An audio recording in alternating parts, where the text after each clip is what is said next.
Bonjour tout le monde, c'est la nouvelle Lisette. Et comme vous savez, je suis péruvienne.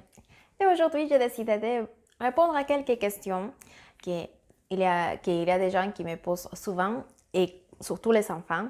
Ils me posent des questions par rapport à mon pays. Ils me posent des questions comme par exemple si au Pérou, il fait chaud toujours, si la cuisine est très piquante, s'il y a des lames partout, etc. Donc, c'est l'occasion pour moi de vous répondre, de lever tous ces doutes. Sur les animaux, sur les lames. Ces animaux, ils n'habitent pas qu'au Pérou. Ils sont aussi en Bolivie, en Équateur, et dans le nord de l'Argentine, au Chili. Et ils habitent toujours vers les 4000 mètres sous le niveau de la mer. Et des fois, on peut les trouver, on peut les voir, et moins à 2000 mètres par exemple, ou à 1000 mètres. Et surtout dans les grands hôtels, ils font partie de la décoration. Donc, si vous voyez ça, même en France, il y a les lamas, et ils sont là parce qu'ils se sont habitués à cette altitude. Ils sont là depuis qu'ils étaient petits. Mais normalement, c'est un animal qui doit habiter qui sont avec 4000 mètres. Il n'y a pas que l'ama au Pérou. De la même famille, il y a les alpacas, il y a la vigogne, il y a les guanacos. Sont de la même famille et ils habitent dans le même espace, à la même altitude. Par rapport à la nourriture, on a l'habitude de manger des produits frais. Ça veut dire que si on va au marché, on va trouver plusieurs fruits. Des fois, même s'ils ne sont pas de l'époque, on peut les trouver. Par exemple, le mangue, ça c'est pendant l'été, ça veut dire janvier, février. Mais si on le trouve après, oui, il y a la possibilité. Oui, parce que ça arrive de différents endroits du Pérou. Donc, pendant l'année, on profite de tous les légumes, de tous les fruits. Et on est habitué à le manger déjà frais, que si on va au supermarché et nous voulons trouver par exemple comme ici la compote ou des conserves, euh, là au Pérou on trouvera, sera pas assez, sera pas comme ici, et on peut le trouver rarement. Actuellement, il y a plus des usines qui le font, mais on les trouve déjà importés.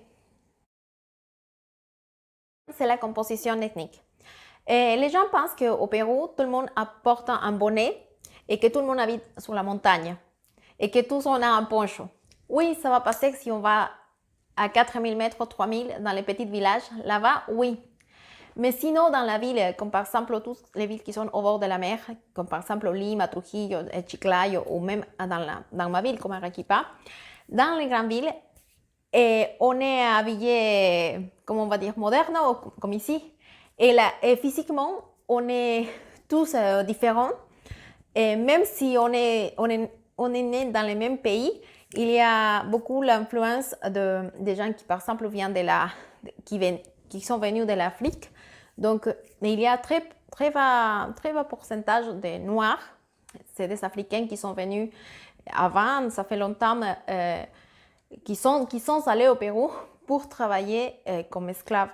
Après sont allés les Asiatiques, comme les Chinois et les Japonais, et pour travailler dans les champs, travailler dans l'agriculture, pour faire la récolte de riz à la côte. Après, il y a aussi des Européens, il y a eu des familles des Allemands, des familles françaises, des Italiennes. Il y a une forte immigration des Italiens, surtout à la ville de Lima. Donc, on est tous un mélange. Et c'est pour ça que ça passe comme ici, comme en France. Que je vais vous raconter une anecdote. Quand j'étais une fois en train de guider un groupe au Pérou, et j'étais avec mon groupe de touristes français, et il y avait quelqu'un de la ville, quelqu'un de la ville m'avait posé la question de tous ces groupes, de quel pays ils venaient. Et j'avais dit qu'ils étaient tous français. Et ce monsieur, il avait pensé qu'en France, tous les gens venaient, tous étaient avec la peau noire à cause de l'équipe de match. Donc, c'est pas ça, on est tous un mélange.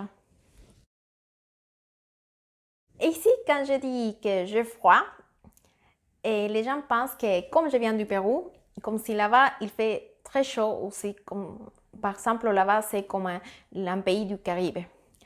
Bon, au Pérou, on dit qu'on a des microclimats. Donc là, il y a une diversité pour les climats parce qu'il y a différentes altitudes. Je dis ça toujours parce que ça fait qu'on a dans une ville où il fait froid, ou même si il y a la grêle et s'il pleut, après, on fait 1200 km, ça va changer et il fera beau. Il aura le soleil.